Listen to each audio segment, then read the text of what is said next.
नमस्कार, मैं हूं समर्थ श्रीवास्तव और आप जुड़ चुके हैं यूपी तक के मॉर्निंग के सबसे पहले सेगमेंट सुर्खियां के साथ, जहां हम आपको रूबरू कराएंगे उन खबरों से जिनसे हो सकता है आपका सरोकार। इस वक्त सबसे ज़्यादा चर्चा देश में या प्रदेश में सबसे ज़्यादा किसी चीज़ की है तो वो है कांग्रेस पार्टी, उसके बाद समाजवादी पार्टी के उस स्टैंड की जहां वो ये दावा करते हैं कि चुनाव में घपला हुआ है, चाहे बात लोकसभा चुनाव की रही हो या उससे पहले यूपी चुनाव की रही हो।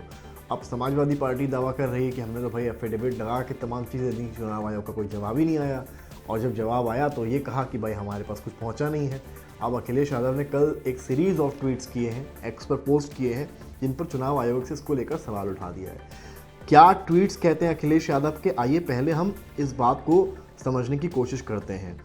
अखिलेश यादव ने कई ट्वीट्स किए। 20 घंटे पहले का जो इनका एक पोस्ट है वो ये कह रहा है, इस पोस्ट के साथ अगर आप यहाँ देखें मेरे मोबाइल फ़ोन पर, तो चुनाव आयोग को चुनौती देता एक भाजपाई का ये वीडियो चुनावी धांधली करने वालों द्वारा किया गया है, एक जीता जागता एफिडेविट है, सीईसी इसका जवाब दे। एक वीडियो शेयर कर रहे हैं अखिलेश यादव और उसके बारे में इस तरह की कुल मिलाकर जानकारी दे रहे हैं। इसके बाद उनका जो अगला ट्वीट आता है, अगला पोस्ट आता है, वो ये है, वोटर लिस्ट में घपला करने वाला बड़े से बड़ा अधिकारी और बूथ स्तर तक का चुनाव कर्मी देख ले कि उसकी बेईमानी पकड़े जाने पर उसके खिलाफ इस प्रकार एफआईआर भी होगी और निलंबन भी होगा।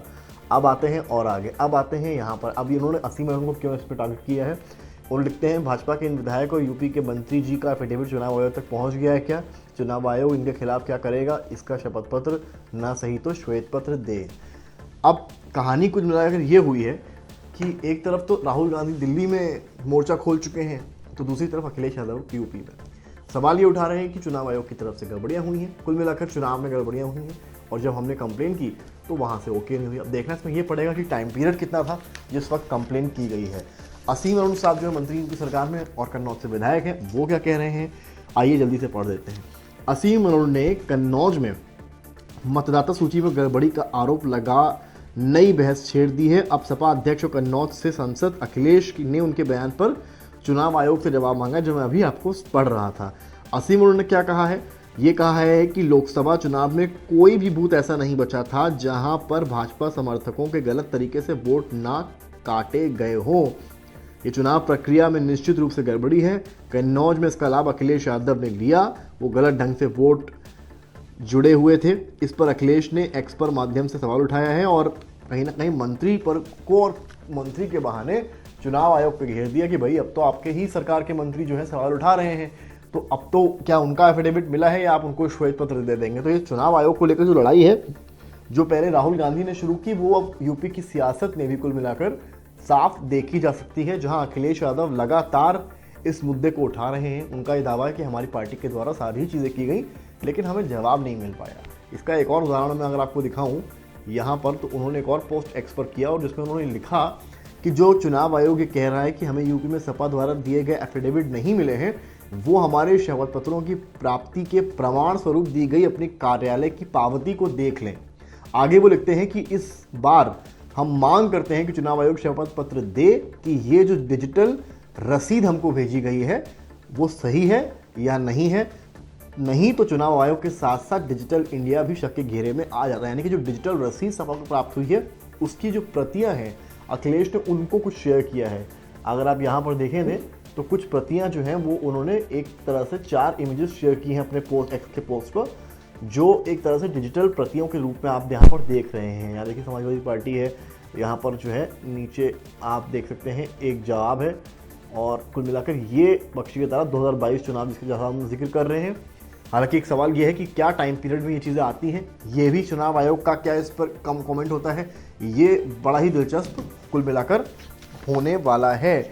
इसके अलावा चुनाव आयोग दिल्ली में बैठ रहा है और दिल्ली में क्या कहा है चुनाव आयोग ने, जल्दी से वो भी हम समझ लेते हैं। चुनाव आयोग ने ये कहा है कल कि एसआईआर पर कुछ दल फैला रहे भ्रम, हमारे कंधे पर बंदूक रख कर चला रहे हैं गोली।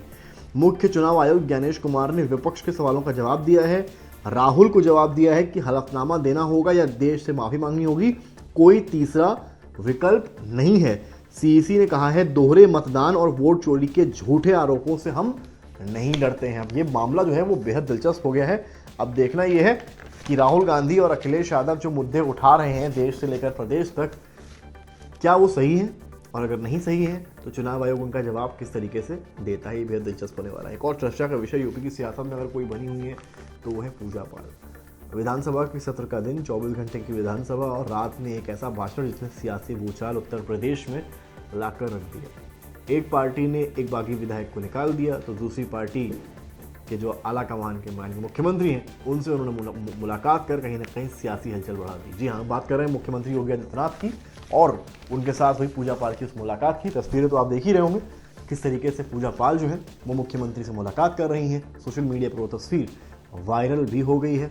अब पूजा पाल के बहाने पिछड़ों को साधने की रणनीति पर बीजेपी काम कर सकती है। पूजा पाल एक पिछड़ा चेहरा है, ऐसे में बीजेपी इसका फायदा उठाने की पूरी कोशिश करेगी। सपा से निष्कासन के बाद पूजा पाल के भाजपा में शामिल होने की अटकलें भी अब तेज हो गई हैं। आगे मिल सकती है बड़ी जिम्मेदारी, पंचायत चुनाव में बन सकती है पिछड़ा चेहरा। तो इस तरह की बातें अंदर खाने में भाजपा में इस वक्त चल रही हैं। बता दें आपको, पूजा पाल 2022 के विधानसभा चुनाव में कौशाम्बी के चायल सीट से सपा के टिकट पर विधायक बनी थी।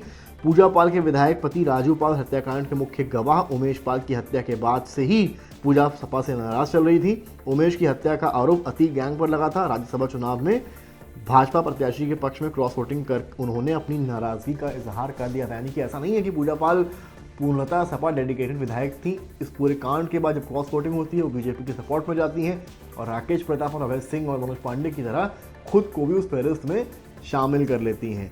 तो कुल मिलाकर मुख्यमंत्री से मुलाकात हुई है।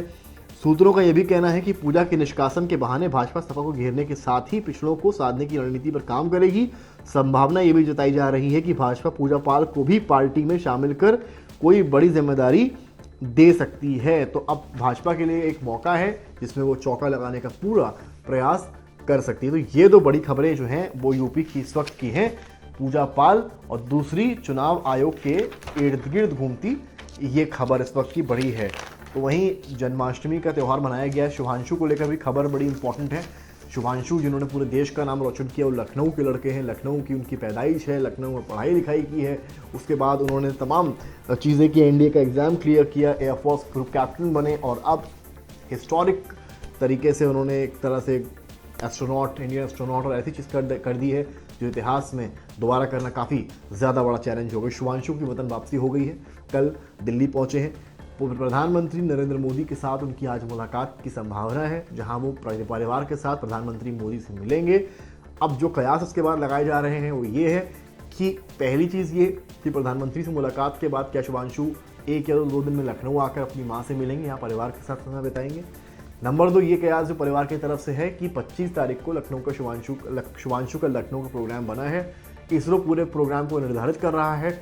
मंडे को यानी कि अगले मंडे को शुभांशु लखनऊ आएंगे, अपनी मां के साथ समय बिताएंगे, उनके हाथ का बना खाना खाएंगे जिसकी चर्चा वो लगातार कर रही थी, और लखनऊ वासियों से मिलेंगे। इसके अलावा एक रोड शो भी प्लान किया गया है, यानी कि शुभांशु जब एयरपोर्ट पहुंचेंगे तो एयरपोर्ट से घर जाते वक्त प्रॉपर एक रोड शो होगा जहां शुभांशु लखनऊ वासियों का शुक्रिया अदा कर रहे होंगे, यूपी वासियों का शुक्रिया अदा कर रहे होंगे और साथ में उनका परिवार होगा। हालांकि दिल्ली में उनकी बहन, उनके पिता, उनके भाई मौजूद हैं, उनकी पत्नी साथी में थी, बच्चे साथी में थे, लेकिन मां की तबीयत खराब होने की वजह से वो दिल्ली नहीं जा पाई और वो लखनऊ में ही है। तो शुभांशु को लेकर भी सबकी नजरें हैं कि शुभांशु कब लखनऊ आते हैं और कब शुभांशु का जो है स्वागत किया जाता है। एक खबर और पढ़नी ज़रूरी है, उसके साथ ही हम सेगमेंट को यहाँ पर ख़त्म करेंगे।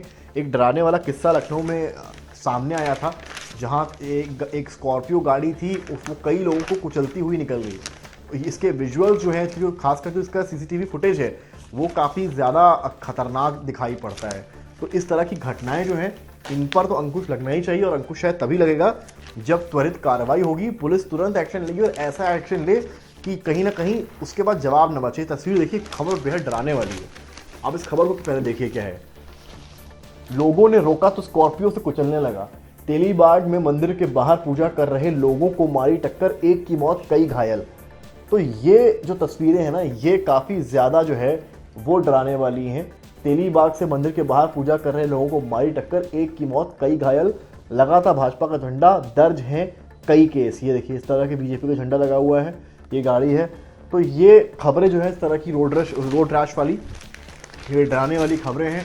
तो कुल मिलाकर सबको सजग रहना पड़ेगा, पुलिस को तुरंत कार्रवाई करनी पड़ेगी और ऐसी कार्रवाई करनी पड़ेगी जिससे इस तरह की हरकत करने वाले लोग अपने ऊपर काबू रख सकें। धन्यवाद।